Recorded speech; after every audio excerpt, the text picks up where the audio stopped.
Bienvenue dans notre émission Conseil d'experts, pour laquelle j'ai le plaisir de recevoir André-Paul Bahuon. André-Paul, bonjour. Bonjour. Vous avez choisi de parler de transmission d'entreprise. Alors, quel conseil vous voulez donner aux cédants? Écoutez, moi, le premier conseil que je dirais, c'est fixez-vous un prix psychologique sur lequel vous ne voulez pas descendre au niveau de la cession de votre entreprise. C'est important. Pourquoi ce conseil? Parce que je crois que quand on cède une entreprise, on est dans un projet moyen-long terme en définitive, il faut organiser ça, et puis on en oublie en fait l'essentiel, puis on croit quelque part que son entreprise vaut toujours plus que ce qu'elle vaut.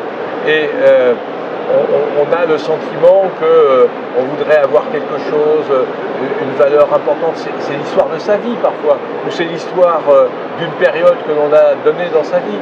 Et penser que, par exemple, la valeur d'entreprise, c'est le prix que l'on va avoir, c'est peut-être se fourvoyer un tout petit peu. La valorisation n'équivaut pas à prix. Et non, puisque valeur d'entreprise, c'est l'idéal en définitive, je ne vais pas rentrer dans la technique, mais c'est la valeur idéale. Le prix d'entreprise, déjà on va y mettre des contraintes de passifs, d'actifs qui vont venir atténuer, et puis quelque part, le prix c'est ce que vous voudrez acheter de mon entreprise et ce que je voudrais vendre, c'est-à-dire le consensus en quelque part. Et le prix psychologique c'est hyper important. Alors moi je fais un petit exercice par exemple avec mes clients, et je dis bon, dites-moi sur un petit papier quel est le prix sous lequel vous ne voulez pas descendre. Et vraiment, ils vous le... Et vraiment, moi je leur demande, c'est-à-dire je leur fournis la feuille, puis moi de mon côté, je fixe aussi quelque part ce que je crois être le prix de son entreprise. Et on compare. Et après, voilà, on compare. Voilà. Et là, il y a toujours une surprise, parce que mon prix est toujours inférieur au sien. Et parce qu'il croit à son entreprise, c'est quelque chose de formidable. Et là, je l'amène sur le raisonnement de, bon, qu'est-ce que vous êtes prêt à accepter à perdre et à ne pas perdre par rapport à votre entreprise? C'est l'histoire de votre vie, d'accord, mais en définitive, si vous voulez céder, il y a un moment, il faut accepter de faire un sacrifice, ou en tout cas de se mettre dans la position d'accepter ce prix psychologique. Il a une première négo avec son expert comptable. Bien sûr, il y a une première négo avec son expert, mais je ne fais que le préparer au futur. C'est-à-dire que quelque part, il ne peut avoir que des bonnes surprises par rapport au prix qu'il va mettre sur un acte à un moment où il va signer. Et ça, c'est du plus pour lui et ça va le motiver dans sa négociation. Parce que s'il ne se met pas de taquet sous lequel il ne veut pas descendre, eh bien, évidemment, il va croire à la Lune, à Mars, éventuellement à Jupiter, mais il ne va pas croire véritablement à ce que vaut son entreprise.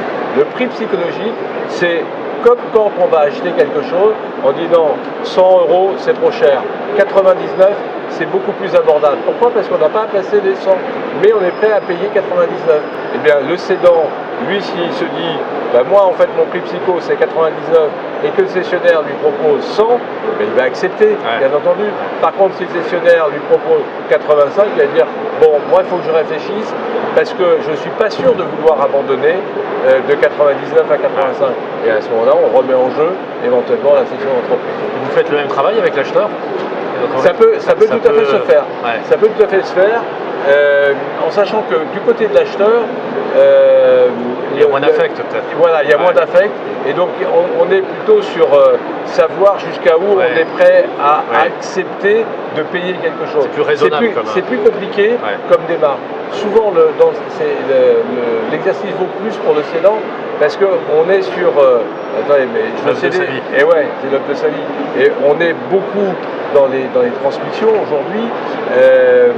Ou alors on est aussi pour les jeunes dans les projets. Parce qu'ils gèrent des projets court terme sur des entreprises, et là aussi, il faut qu'ils apprennent à se fixer un prix psychologique. Et donc, c'est souvent plutôt dans les cédants. Dans la pratique, on voit d'ailleurs que beaucoup d'entreprises ou fonds de commerce ne se vendent pas.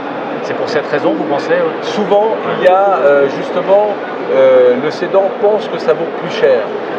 Et il faut se mettre, je dirais, en état de pédagogie pour faire comprendre qu'une entreprise, en théorie, ça a des aspects. Ensuite, il y a le marché, et puis ensuite, il y a le consensus entre le cédant et le cessionnaire. Et c'est vraiment ça, le vrai prix. D'accord, c'est quand on se met d'accord, on top, comme les anciens, et qu'on peut avancer.